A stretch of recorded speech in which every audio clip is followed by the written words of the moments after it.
Expresión y reproducción. 1. ¿Qué es la expresión? En la cuestión de la función realista y narrativa de los sonidos diegéticos, voces, música, ruidos, la noción de expresión se opone a la de reproducción. Dicho de otro modo, el sonido cinematográfico será reconocido por el espectador como verdadero y eficaz y conveniente, eficaz y conveniente, no si reproduce el sonido que emite en la realidad el mismo tipo de situación o de causa, sino si vierte, es decir, traduce, expresa las sensaciones asociadas a esa causa. Solo que todo esto es muy poco consciente, pues el público, en el que hay que englobar a la mayoría de los críticos y de los teóricos, se ha quedado en una concepción bastante burda e inmediata de la naturaleza figurativa del cine.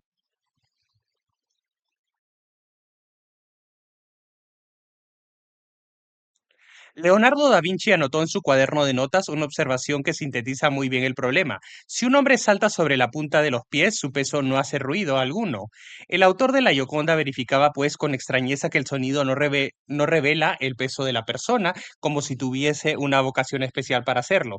Es decir, para hacer el microcosmos del conjunto del fenómeno del que emana con las mismas cualidades de velocidad, de materia y de expresión, es lo que todo el mundo sigue esperando hoy del sonido, varios siglos después de Leonardo y a pesar de las grabaciones que pueden hacerse ahora de la realidad acústica y que deberían desengañar y que deberían desengañarnos. Pero a decir verdad, la cuestión es muy compleja y está relacionada con el nivel mismo del lenguaje. Testigo de ello es una escena de la película de François Truffaut. En La novia vestida de negro, Claude Rich hace escuchar a su compañero Jean-Claude Brialy, una grabación que deja perplejo a este último, el ruido sutil de un roce indefinible y periódico, y Rich revela a Brialy que se da por vencido, que son las medias de una mujer que cruza las piernas, un sonido un sonido precisa, grabado sin conocimiento de la interesada, añade que la señora llevaba medias de nylon. He probado con medias de seda, pero no daban bien. ¿Qué quiere decir con su palabra dar? Que este personaje, a quien nos presentan como un mujeriego, si se entiende bien, no se trata tanto para él al prosperar. No se trata tanto para él al proponer esta grabación de hacer identificar a su amigo la fuente real. En tal caso habría dicho, pero no se reconocía que eran medias, como de traducir un efecto, una sensación asociada a la fuente, efecto de sensualidad, de erotismo, de intimidad, de contacto, por lo que la media de nylon, aunque de materia más común, no ha podido dar mejor a su gusto en una grabación que la media de seda.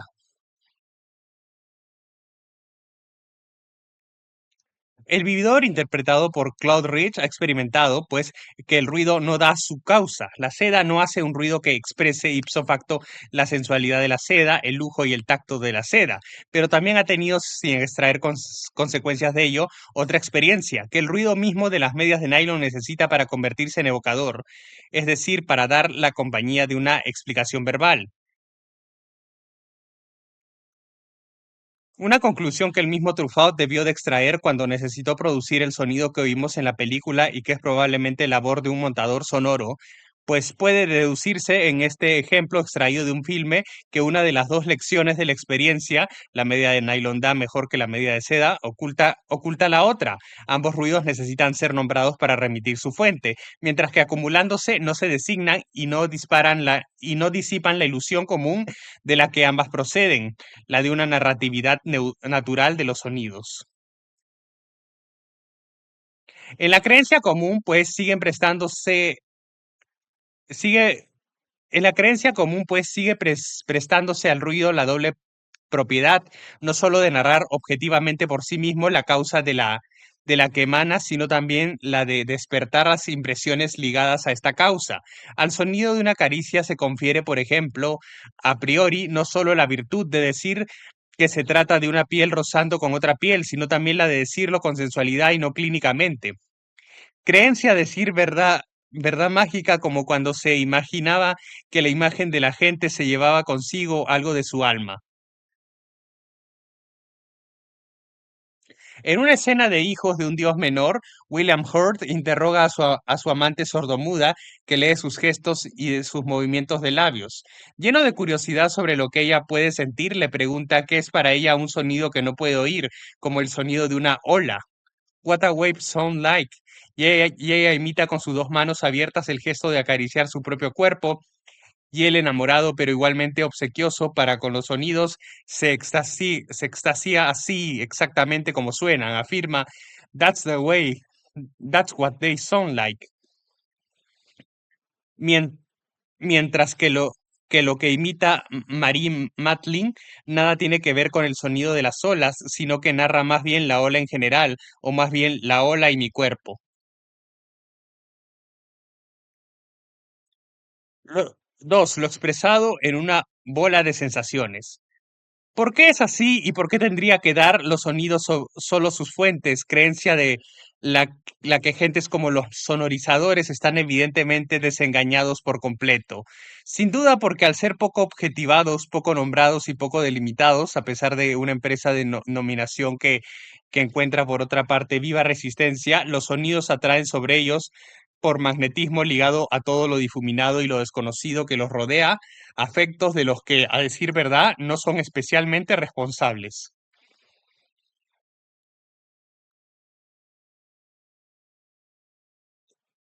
Podría creerse que la cuestión de la versión se reduce a la de la traducción de un orden de sensación a otro. Por ejemplo, en el caso de la secuencia de Truffaut, se trataría de sensaciones táctiles que se deben transcribir en sensaciones auditivas. Se supone que al crujido de las medias de nylon debería expresar el tacto sedoso de las piernas enfundadas en ellas.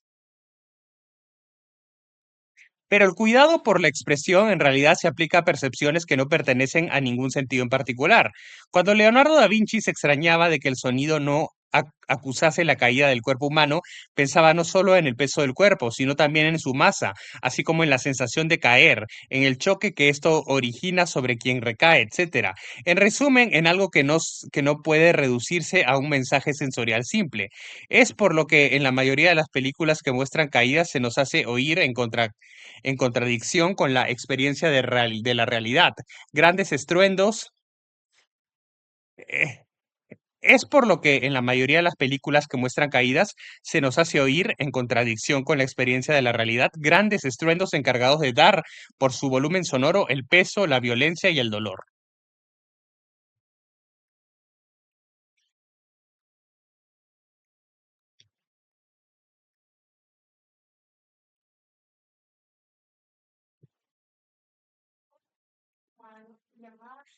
De hecho, la mayoría de nuestras experiencias sensoriales son así, madejas de sensaciones aglomeradas.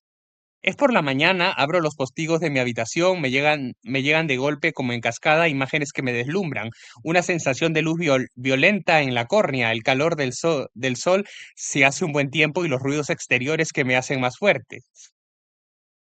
El calor del sol si hace un buen tiempo y los ruidos exteriores que se hacen más fuertes. Todo esto se, todo esto se me proporciona junto y sin disociar.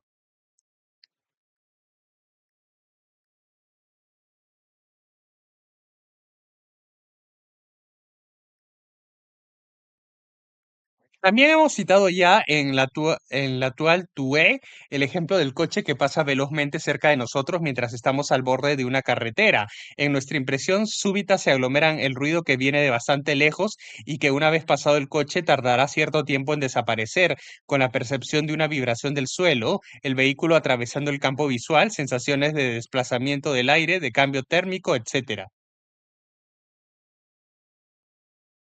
Estas dos sensaciones tipo en la pantalla habrán de conectarse con el canal audiovisual para ser transmitidas. Habrá, pues, que esforzarse para darlas solo mediante la imagen y el sonido, y se acentuará este último en especial para expresar la violencia y lo repentino de la sensación, mientras que en la experiencia vivida de las dos escenas tomadas como ejemplo, cuando se abren los postigos o pasa el coche, la modificación de volumen sonoro es progresiva y relativa, incluso modesta, y en todo caso nada sorprendente. Ya se oía el sonido antes de la apertura de la ventana o el paso del coche. En el cine se exagera sistemáticamente, piadosa, piadosa mentira, incluso cuando se trabaja en directo, el contraste de intensidad. A veces incluso se hará surgir súbitamente el sonido del silencio, únicamente en el momento de la apertura o del paso. Y es que el sonido tiene aquí que narrar una afluencia de sensaciones compuestas y no solamente la realidad sonora propiamente dicha del suceso.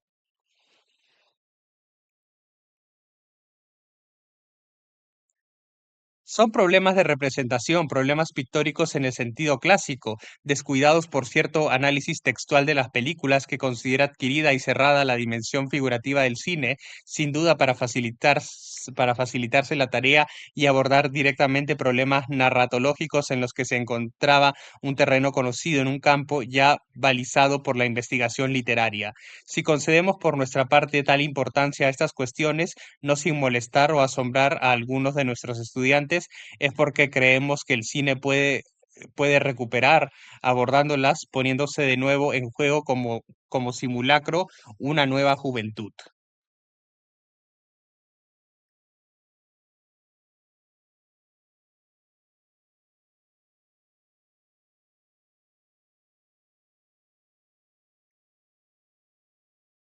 Los indicios sonoros materializadores.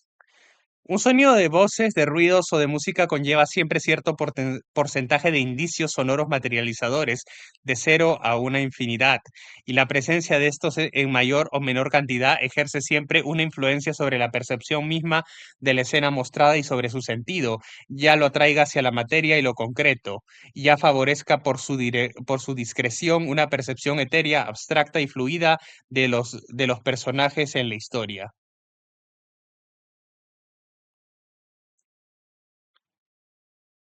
En un sonido, los indicios materializadores son los que nos remiten al sentimiento de la materialidad de la fuente y al proceso concreto de la emisión del sonido. Son susceptibles, entre otras cosas, de darnos informaciones sobre la materia, madera, metal, papel, tejido, causante del sonido, así como sobre la manera en que éste se mantiene por frotamiento, choques, oscilaciones desordenadas, vaivenes periódicos, etcétera. Alrededor de nosotros, en la mayor parte de los ruidos cotidianos, hay ya algunos que son pobres en indicios materializadores y que, oídos separados de su fuente y acusmatizados, se convierten en enigmas. Tal ruido de motor o de chirrido de un objeto adquirirá de repente una calidad abstracta y desprovista de referencia.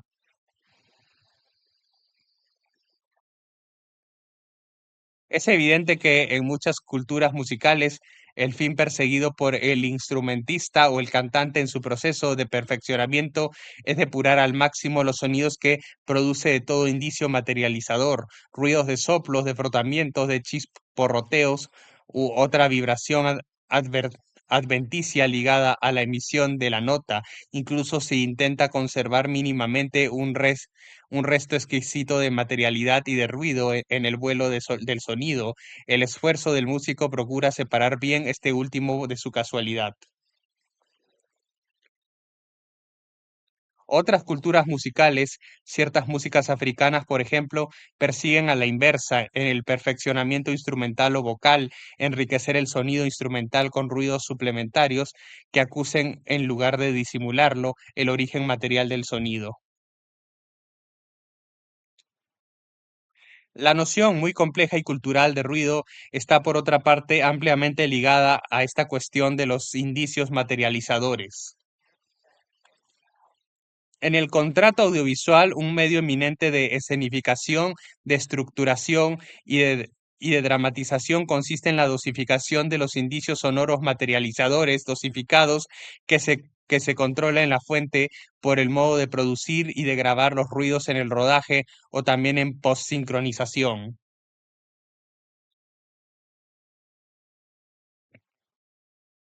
Un ruido de pasos, por ejemplo, puede conllevar voluntariamente un mínimo de indicios materializadores, ruidos de pasos abstractos como unos toc-toc discretos en las series americanas, por ejemplo, o por el contrario, muchos detalles de texturas que transmitan la sensación del contacto con el cuero, el tejido, sibilación y la materia del suelo, grava que cruje, parquet que rechina, etcétera, sobre una misma imagen son posibles una u otra opción y el espectador está dispuesto a admitirlas todas en virtud de la síncresis y adoptar el sonido propuesto.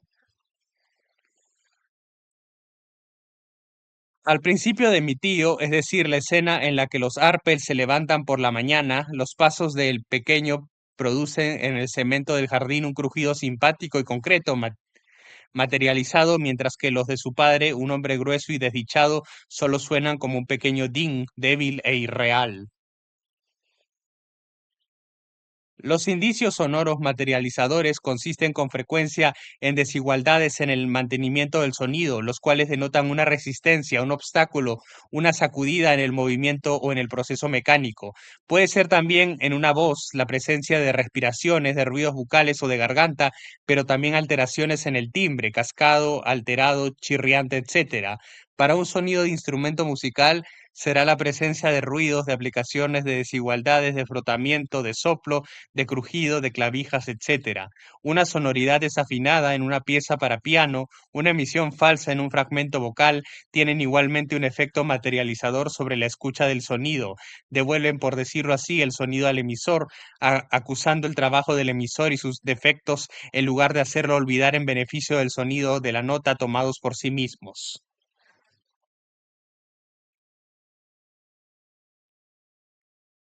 En la misa de comunión de Le Placer de Max Ophuls, el realizador también hace contrastar así la emisión vocal muy materializada de los sacerdotes, voces espesas, densas, desentonadas, con la voz impecable y pura, sin accidentes de los pequeños comulgantes, a los que además no se ve cantar a la inversa de los oficiantes, de cuyos rostros sudorosos y rudos no se, no se nos separa. Sobre una imagen dada, si comparamos el efecto de una música interpretada en en bien afinado y el de una música interpretada en un piano con sonido defectuoso de notas desiguales, veremos también que la primera puede situarse más fácilmente como música de foso, mientras que en el caso de la segunda, incluso si el instrumento no es visible ni nombrado, podemos olfatear su presencia real, concreta en el decorado. Los efectos de acústica espacial, sentimiento de una distancia entre fuente y micro y presencia de una reverberación característica que denuncia el sonido como producido en un espacio concreto, contribuyen también a materializar el sonido, pero no sistemáticamente, pues cierto tipo de reverberación irreal, no coherente con el lugar mostrado en la imagen, puede codificarse, por el contrario, como desmaterializador y simbolizador.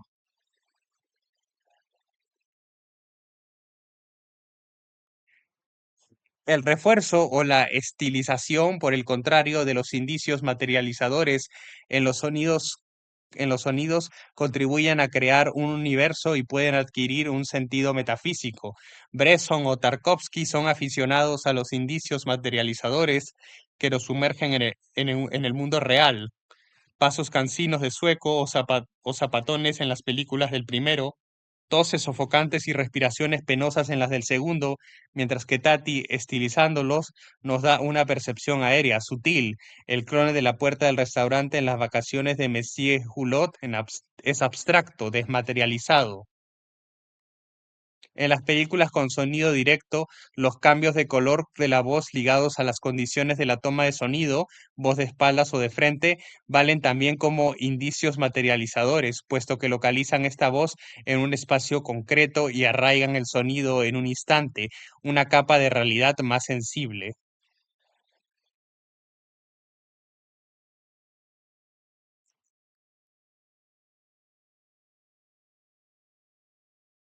Dos ejemplos de expresión: el oso y quien engañó a Roger Rabbit. Adelantándose a las fiestas de Navidad, la temporada de estrenos cinematográficos del otoño de 1988 veía, como se recordará, a las especies animales robar el primer plano a la especie humana.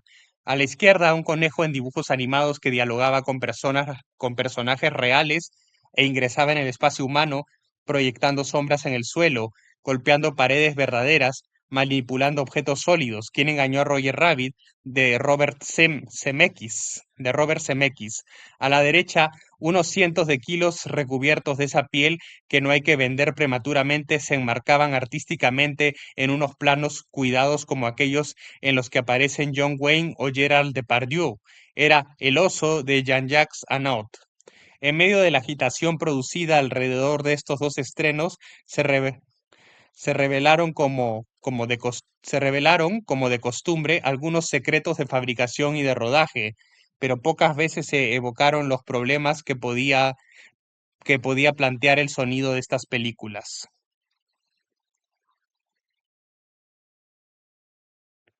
¿Cómo se plantearon, por ejemplo, los encargados del sonido de Roger Rabbit la cuestión de sonorizar al héroe conejo?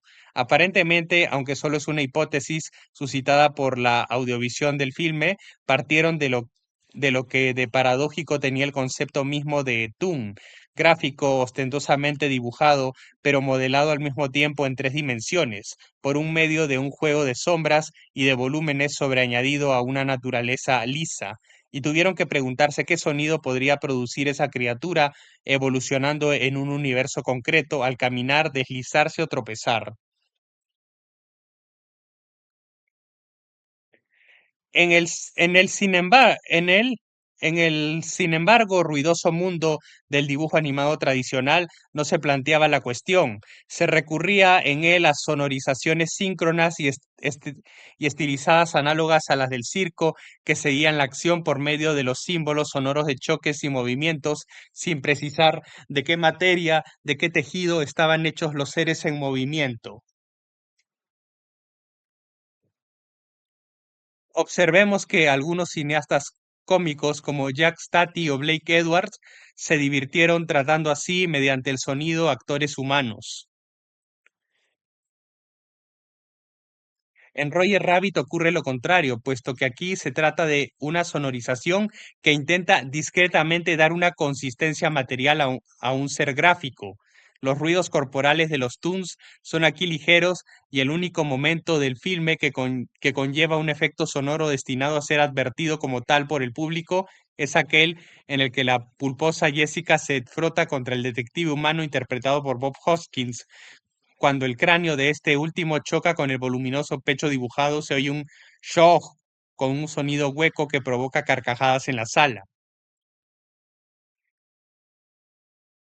Pero hay muchos otros momentos del filme en los que los Toons y sobre todo Roger el conejo emiten sutiles ruidos de frotamiento y de contactos que evocan una materia fina, hueca y elástica, análoga a un plástico inflado con aire. Así, mediante el sonido, sonorizadores de Roger Rabbit nos informan que de los Toons son seres huecos y de peso reducido. Aunque el espectador no preste especial atención a esos sonidos, eso no le impedirá oírlos y dejarse influir por ellos en su percepción de las imágenes. Ante la pantalla, creerá entonces simplemente ver lo que realmente oye ve según el fenómeno que hemos calificado como valor añadido.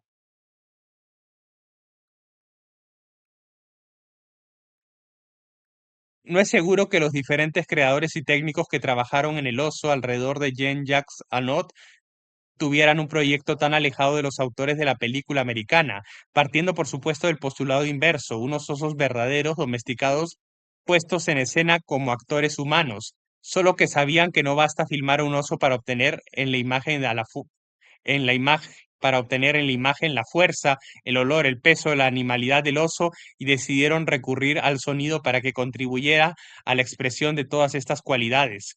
Como se sabe, el realizador había decidido no conservar el sonido directo del rodaje. Las razones materiales de tal elección son evidentes, aunque solo sea porque aquellos enormes animales no podían ser dirigidos sino mediante las órdenes enérgicas y vociferantes fuera de campo de sus domadores. En Francia, donde todos esgrimen su preferencia por el sonido directo, también suele recurrirse, sin embargo, a esta reelaboración total o parcial de los sonidos después del rodaje, aunque normalmente se oculte como si fuese algo vergonzoso. Agradezcamos pues la honradez de Anot que le hizo asumir conscientemente una de las prácticas más generalizadas.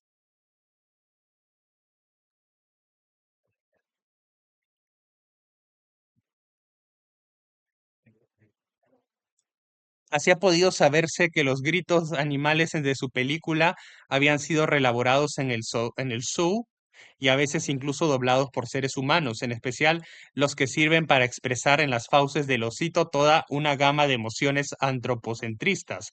Todo ello bajo la coordinación de un director de sonido llamado Laurent Quaglio. Otro de estos artesanos en la sombra, cuyo papel parece que fue predominante en la expresión del oso, fue el eminente sonorizador Jean-Pierre Lelong, que recreó en estudio los ruidos de pasos del animal. A él es a quien se debe el innegable logro de la primera aparición del gran oso, del gran oso Bart. La impresión de la masa aplastante que desprende proviene en gran parte de los sonidos cavernosos que resuenan eh, en sincronismo con las pisadas del monstruo. En otros momentos, por el contrario, por ejemplo, el de la confrontación entre Bart y el cazador, el realismo de la filmación, verdaderos primeros planos tomados de cerca en lugar de filmarse como es corriente a distancia con teleobjetivo, nos hace sensibles a la manera en que los feroces rugidos se han sobreañadido, superpuestos sobre la imagen con el fin de forzar su sentido. Además, con el color sonoro del conjunto del film hay una falta de naturalidad, una consistencia pastosa que afecta igualmente a la música de orquesta de Philip Sarde, de la que se ignora en qué nivel de la cadena o mediante qué método de traslado de un soporte a otro se introdujo. Sin duda, uno de esos problemas de coordinación técnica que padece el sonido del cine francés.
5. El sonido en la animación.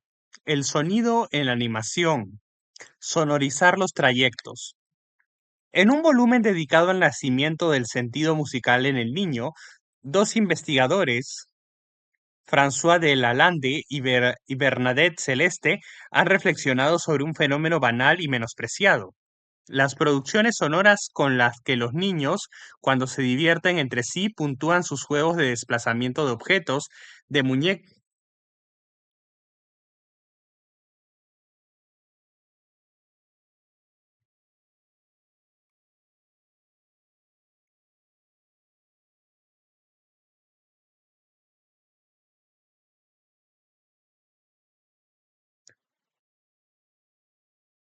En un volumen dedicado al nacimiento del sentido musical en el niño, dos investigadores, de Lalande y Bernadette Celeste, han reflexionado sobre un fenómeno banal y menospreciado.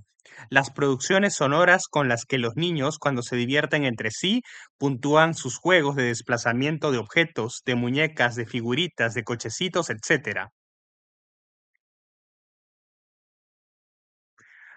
No hablamos aquí de los diálogos que prestan a sus personajes, sino de los ruidos o efectos sonoros supuestos como tales con, con que los acompañan con la boca, con que los acompañan con la boca. Las observaciones que realizan sobre este tema de Lalande y Celeste las observaciones que realizan sobre este tema de la Landa y Celeste son interesantes para nosotros en muy alto grado, pues plantean la cuestión misma de la sonorización en el cine, en particular cuando se trata de animar dibujos, trazos y figuritas, etcétera. que no son de carne y hueso, dicho de otro modo, en el caso del cine de animación.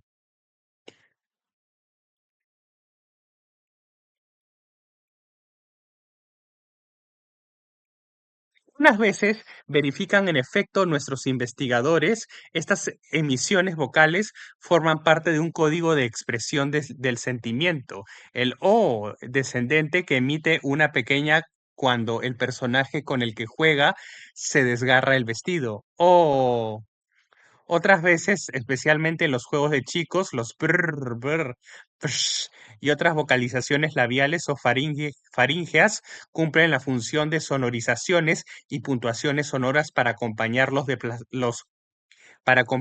desplazamientos de los vehículos, el funcionamiento de sus robots y de sus máquinas. ¿De dónde pueden proceder los códigos que presiden estas emisiones sonoras espontáneas encargadas de animar objetos inmóviles?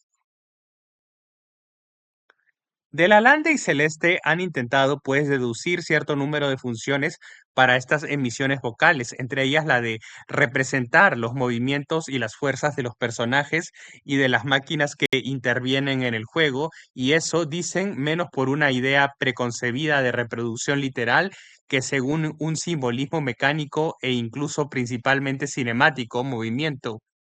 No se trataría de imitar el ruido prestado a la cosa, sino de evocar el movimiento de ésta por isomorfismo, en otras palabras, por similitud de movimiento entre el sonido y el movimiento que representa. Así, cuando uno de los niños observados en su juego deja de hacer rodar su cochecillo, produce con la boca un sonido deslizante que evoca el descenso en picado de un avión. Probablemente la parte descendente del sonido representa la ralentización del vehículo.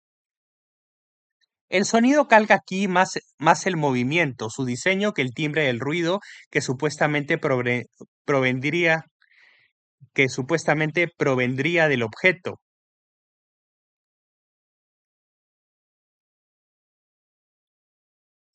La materia del sonido no es en modo alguno semejante. La materia del sonido no es en modo alguno semejante, es su diseño el que lo es. ¿Cómo no cómo no observar que este modo de relación entre sonido y desplazamiento es el mismo que utiliza el cine de animación, en especial los cartoons?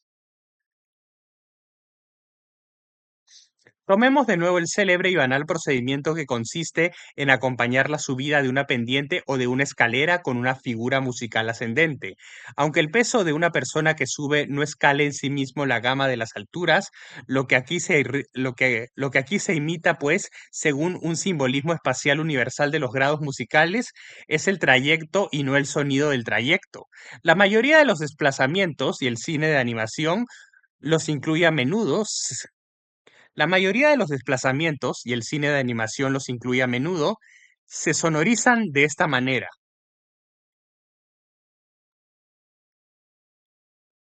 En referencia al cine de animación, por otra parte, se ha bautizado como Mickey Mousing el procedimiento típico de asociación música-imagen que emplea igualmente, pero en menor grado, el cine de imagen real y que consiste en seguir en sincronismo el hilo de la acción visual por medio de trayectorias musicales, rasgos ascendentes y descendentes rasgos ascendentes y descendentes en montañas rusas y puntuaciones instrumentales de la acción, golpes, caídas, puertas que se cierran, etcétera. Este procedimiento, criticado por redundante y que ya hemos evocado con ocasión de El delator, tiene, no obstante, una función evidente.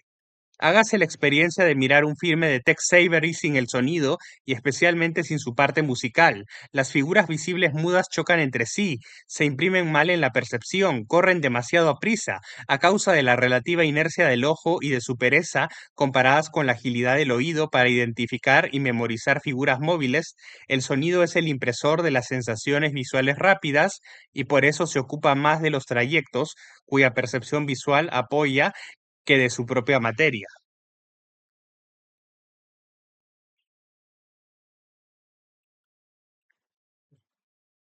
A partir de ahí son posibles muchas variaciones. Tomemos a propósito de Tex Avery, What Price Fleedow, historia de un tierno idilio entre una pulga macho y el perro vagabundo que le ofrece asilo en su pelaje, hasta el día en que una pulga hembra sobre otro perro hasta el día en que una pulga hembra sobre otro perro, es fácil adivinarla a continuación. Los diferentes gags y acciones del filme van acompañados y puntuados por las figuras musicales más previsibles.